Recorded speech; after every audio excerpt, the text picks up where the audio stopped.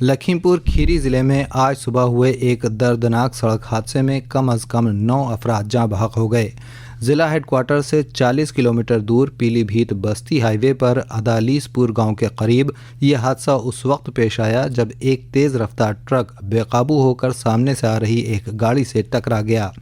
Police نے موقع پر پہنچ کر راحت اور بچاؤ کام شروع کر دیا۔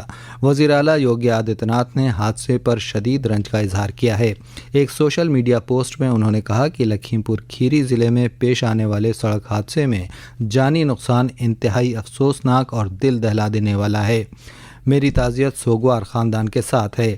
وزیر اعلیٰ نے مقامی انتظامیہ کو زخمیوں اور متاثرین کو فوری اور مناسب امداد فراہم کرنے کی ہدایت دی۔ محکمہ موسمیات نے مشرقی اتر پردیش کے شمال مشرقی حصوں میں 20 مئی سے کہیں کہیں بارش اور گرج چمک کے ساتھ بوچھاریں پڑنے کا امکان ظاہر کیا ہے۔ ساتھ ہی محکمے نے 19 اور 20 مئی کو ریاست کے مشرقی اور مغربی حصوں میں دن کے وقت کچھ مقامات پر تیز لو چلنے کا اورنج الرٹ جاری کیا ہے۔ اس درمیان ریاست میں لگاتار بڑھ رہی زبردست گرمی اور لو کے مد نظر وزیر اعلیٰ نے انتظامیہ کو چوکنا رہنے کی ہدایت دی ہے۔ انہوں نے کہا کہ سرکاری اسپتالوں میں ہیٹ اسٹروک سے متاثر مریضوں کے علاج کے لیے مناسب انتظامات کیے جائیں۔ وزیر اعلیٰ نے اسپتالوں میں ادویات، بیڈ اور ڈاکٹروں کی دستیابی کو برقرار رکھتے ہوئے ایمبولینس سروسز کو فعال رکھنے کی بھی ہدایت دی ہے۔ اس کے ساتھ ہی آکاشوانی لکھنؤ سے علاقائی خبروں کا یہ بلیٹن اب ختم ہوا۔ اگلا بلیٹن دوپہر 2 بجے FM پر نشر کیا جائے گا۔